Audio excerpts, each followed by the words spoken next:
think about when you go to a cemetery that every plot that's there is a person who was born, and they have the date, they have maybe just the year there, and then they lived, and there's no reference to that, and then they died, and sometimes it's the date, sometimes it's just the year, and it was a whole lifetime, and you're standing above it, and it's gone, and whatever it is that they did in between there, understand that you're there looking at the stone. They're not. Although they were the center of their own universe, that universe has since expired. And it's just you there now. And so life can go on without you, and it is going on without you. Life can go on without that person. Life is going on without that person.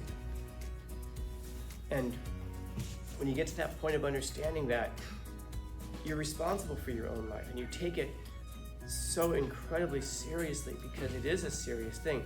And just because something is serious doesn't mean it's not funny. Just because something's funny doesn't mean it's not serious. You could obviously still have joy and excitement and love and all these things in your life. But just like treat it with the preciousness that it deserves. Because there's only one of you in the entire universe, man. People kill and die and enslave people and do the worst things for gold and for diamonds. Just like things. And there's a lot of those things on this planet. And yet we'll treat people, when there's only one of you in the whole universe, as though you're nothing. And you'll find that people behave in the ugliest ways for the prettiest things.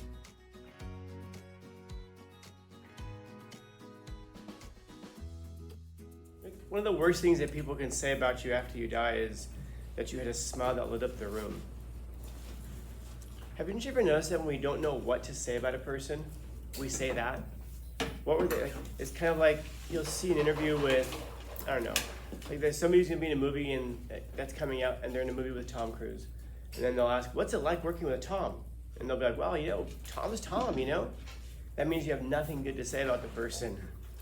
You'll notice that when someone dies, sometimes when a person dies, what they'll say is, "You know, they just had a smile that just lit up the room." It's like this generic phrase that we'll say when we don't know what else to say about a person. And unfortunately, usually it's because that person was young when they died. And so they haven't really affected enough people or at least not at a deep enough level where we can say something else besides just that obvious thing. That's why I wonder, like, when I ask that question, what would you, like, if you were to die today, what people might say about you at your funeral? I know a lot of it might have to do with how you died, perhaps.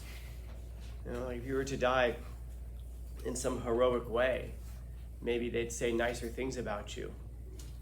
But I think about it also when another person dies, how it can, like, especially someone close to us. That's why I was asking if it's affected your life, like how it continues to impact your life, because a lot of times when people die around us, it motivates us for a short while. Like we have that emotional burst after the funeral, where it's like, oh, I'm gonna do this. I think I've mentioned before that there's a painting here on the wall.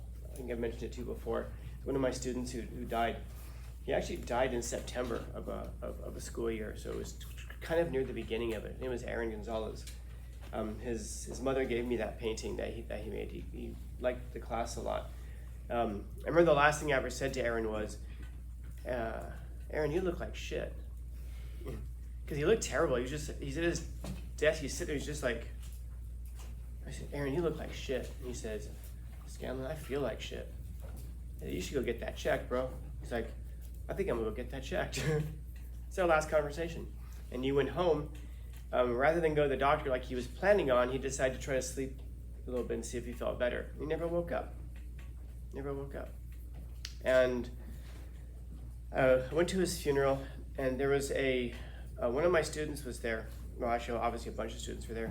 And one of them gave a speech about how Aaron used to always talk in class and participate because he wanted to share his ideas, because he realized that by participating in the class, it made the class better for him, made the time go faster, it also made the class go better for lots of people.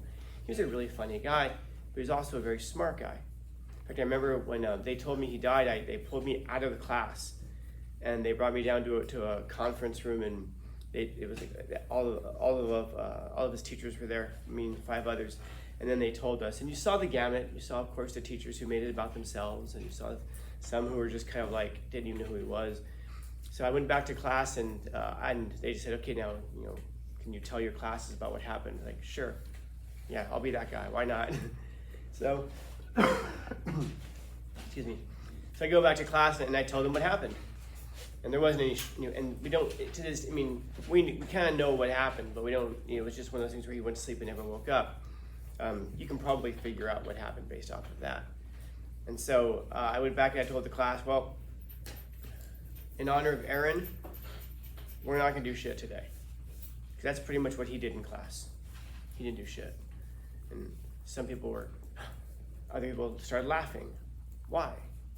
Because Aaron, if he was in the room, he'd have laughed at that. He'd have thought that was hilarious, man. Because he didn't do much. He's very smart. Participated a lot. If you looked at his grades in my class, he did the work in my class, but then you look at the rest of his other classes, they were all D's and F's because he just didn't, do a lot of work. It was such an interesting character. This girl was telling you a story about how he would just spend the night at people's houses, just basically not leave. He'd wake up in the morning and he'd make the whole family breakfast, and that's how people would even know who he was. He's just a really odd guy, But she was saying that in his honor, she was going to start to participate in her classes more. She was going to share her ideas more because that's what Aaron would have wanted. And then we came back on Monday, and I want to say she said something in class that day. And I don't think she even knew I was at the funeral. And then throughout the week, everything just tapered out. It's the only time I remember her participating. And so I still talk to her today. I remember asking her one time, a few weeks later, so I thought she was going to start to participate more because of in Aaron's memory. And she seemed surprised that I remembered that. And then she just kind of goes, yeah, I'm just really shy. Okay. So she was all fired up, on Friday or Saturday, whatever day it was. She was going to go out of this memory. It motivated her to be different. But the thing about it is that life went on. Life went on. And it can go on, and it will go on. And whatever it is that we take forward in life, if we're the survivors, is kind of what we are. We'd like to think that maybe we can change the world for the better. Maybe we can change people for the better. Maybe if you die in some heroic way, people will be motivated to be heroic, whatever that means. Maybe not to sacrifice their lives, but at least to live more courageously.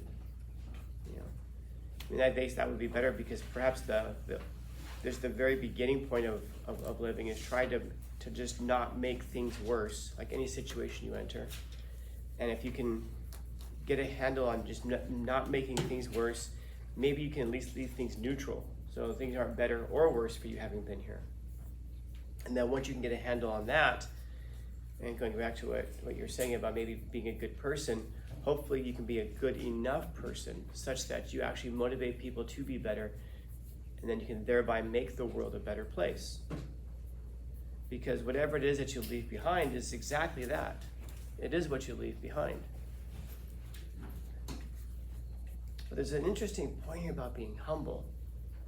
Because once you realize that life can go on without you, and that life will go on without you, that's why I was pressing that point about freedom earlier. Because there's a good deal of freedom that exists within that. As I may have mentioned before, that one of the best things that my dad ever taught me, I remember, was that fragile systems aren't really that fragile. In other words, things that we think we're going to mess up, they're really not that easy to mess up. So I remember when I was a little kid, we had a computer, and I was really careful with the computer. My dad picked up the computer keyboard and banged on the desk a few times, picked up, dropped it, bang, it hit the ground. I'm sorry, so I hit the desk, and then he started typing on it. And I watching this, I was whatever I was, 6 or 7 years old, and my dad said, see, you're not going to mess it up. So experiment with it, play with it, learn it, figure it out. And I started to realize after that there's a lot of things like that are in life that we think that we have this incredibly significant impact on just by our existence. But once you realize that systems aren't really that fragile, systems that are in place right now are there because they're pretty sturdy. By systems, I mean anything, like the desk you're sitting at, the computer that you're using, the political structures that we live under. All of these things are pretty robust, they're pretty strong. And once you realize that, hopefully it can give you a level of freedom to exist with and to realize I really can't mess things up that bad. Even with your own life, the kinds of things that you do in your own life, there's only a few things that you can do in your life where it wouldn't even be necessary that you messed it up so bad. Like if you try to, swan dive off the Coronado Bridge, yeah, that's gonna end your life. That's not worth experimenting with. But once you realize that there's so many things in your life that you can do that aren't gonna ruin your life, going back to what Ruben was saying, it expands the scope of your experience and it adds a depth to your life. You can try things. But what if something goes wrong? Then it goes wrong. And then you learn how to fix it. Because part of life is learning how to fix problems. And not just, again, so you can fix the things for yourself, but hopefully get so good at that kind of problem solving that you can even help other people fix problems as well. But first things first, fix yourself. And then once you do that, you can help other people fix themselves as well. But it's this humbleness that we have to approach life with, that you're not going to ruin the world.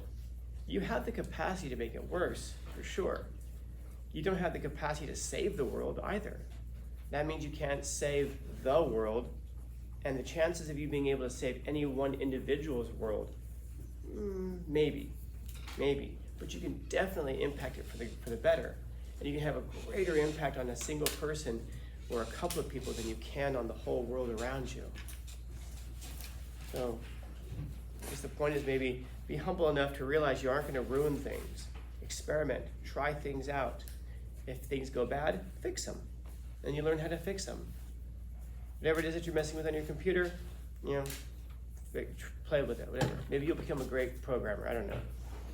Whatever the things in your life that you're worried about trying and experimenting, what if it fails? Yeah, but what if it succeeds?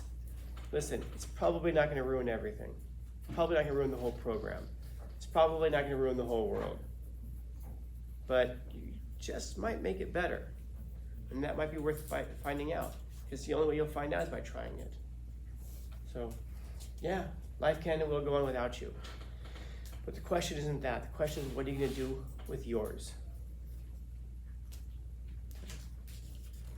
Questions, comments, concerns, complaints, criticisms, critiques? Yeah. I feel like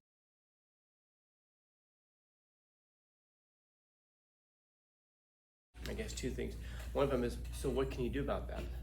That's a big part of it, but that last part there is recognizing that so much, like, the world's not against you, man. People are out for themselves. That's true. But there aren't grand systems and grand structures that are put in place and designed to stop you. Those are the things that we can tell ourselves, because if we can tell ourselves that, then it makes us feel like maybe we don't have to try, because then there's no point in trying. But you really think that people sit around and twirl their mustaches late at night in smoke-filled rooms to try to figure out how to stop you from buying a house or something? I don't know. No, there are people out there who do plot for themselves how they can buy up more houses so they can sell them for more money. That's true. That happens. But the world's not against you, man. There are people who are just out for themselves, and you're no different than that, probably. I like when you say the next step, because the next step is so much of life. So what's the next step? Meaning that where I am right now, what's the next step now? So now that I realize what I realize right now, and that realization that people are out for them, that people are largely out for themselves, not against you, and that realization that it's difficult to be humble, because you are the center of your own universe. You are the center of your own explored world. I'm going to say something, and some of you realize this, and some of you are going to maybe poo-poo it, and some of you are maybe the first time you've ever really genuinely deeply thought about this, but like, do you get that every single individual around you in this room right now and in the world has their own personality? They're the center of their own world, that they have family and friends and loved ones, that to quote it, they have like loves and hates and passions just like yours. There's this great song by the greatest band to ever take the stage, which is a band called The Smiths. Any of you guys ever heard of The Smiths? Yeah, if you've heard of The Smiths, you should. If you don't know The Smiths, you need to know The Smiths. The Smiths are the greatest rock band to ever exist, hands down. If you don't believe me, fight me on it. I'll fight any of you for that. And they're not even in the Rock and Roll Hall of Fame, which is fucking believable. They're not only just the greatest band to ever perform, they're probably your favorite band's favorite band. They're incredibly, anyway. They have a song called Cemetery Gates, and it's exactly what it sounds like. It's about the singer and him and his friend, who they wander around a cemetery. And the great thing about the Smiths is that you cannot listen to a Smiths record and not walk away feeling like that person just talked about you. They don't know some things about you. It's incredible. Anyway, go listen to the Smiths. They have the song Cemetery Gates. The singer says, a dread sunny day, so I'll meet you at the cemetery gates. Keats and Yeats are on your side, but Wilde is on mine. Talking about some authors. So he says, so we go inside and we gravely read the stones, which is great, right? The gravestones, and you read them gravely. So we go inside and we gravely read the stones. And he talks about how all of the people who are buried there, he references and says that with loves and hates and passions just like mine. They were born, and then they lived, and then they died. He said, which seems so unfair. And it is. Because like, think about when you go to a cemetery, that every plot that's there is a person who was born, and they have the date, they have maybe just the year there. And then they lived, and there's no reference to that. And then they died. And sometimes it's the date, sometimes it's just the year. And it was a whole lifetime, and you're standing above it, and it's gone. And whatever it is that they did in between there, understand that you're there looking at the stone. They're not. And that's because life, although they were the center of their own universe, that universe has since expired. And it's just you there now. And so life can go on without you, and it is going on without you. Life can go on without that person. Life is going on without that person. And when you get to that point of understanding that, you're responsible for your own life, and you take it so incredibly seriously, because it is a serious thing. And just because something is serious doesn't mean it's not funny. Just because something's funny doesn't mean it's not serious. You could obviously still have joy and excitement and love and all these things in your life. But just like treat it with the preciousness that it deserves. Because there's only one of you in the entire universe, man. People kill and die and enslave people and do the worst things. I mean, they do the worst things for the, I mean, haven't you ever noticed it? All right, well, I guess I'll finish that sentence before I start a newer, more exciting sentence. People will kill and die for gold and for diamonds. Just like things. And there's a lot of those things on this planet. And yet we'll treat people, when there's only one of you in the whole universe, as though you're nothing. And you'll find that people behave in the ugliest ways for the prettiest things. And it's unreal what people will do for money and gold and diamonds, and yet treat people like they don't matter. It's unreal, man. And what's even more unreal is that we'll treat ourselves like we don't matter. Even though we are the center of our own universe, we'll treat ourselves like we don't matter. And of course you matter, man. And it isn't to elevate yourself to say, I matter. It is being humble, because once you realize you matter, you realize so does everybody else. And it isn't a leveling tendency to say, I matter, but then again, so does everybody else, so let me just, no, it's like, I matter, and therefore so does everybody else. But the first things first, just like first things first, make the world neutral. Stop making the world worse, then make it neutral. And at the very, pinnacle of that, we want to make the world better. First things first, treat yourself like you matter. And then you can elevate other people to treat them like they matter as well. Because life will go on without you, but like what you leave behind, yeah, I guess that's important. But even more important is what you're doing right now. Because that's the world that you create, the universe that you live in, the things that you do, the experiences that you have. That's the world, that's the universe that you're creating right now. I mean, what is it for, at a very deep level, what is it for God to be God? What does God do that makes God God? In all of the mythologies that we have, there's one defining characteristic of what it is to be a God. And that is to create a universe, to create a world, to create a humanity, to create. And what is it exactly that's the opposite of that? What is it to be the devil? What is it to be the jinn? What is it to be a demon? Except to destroy. So you have an opportunity with your life to create a world, to create a universe.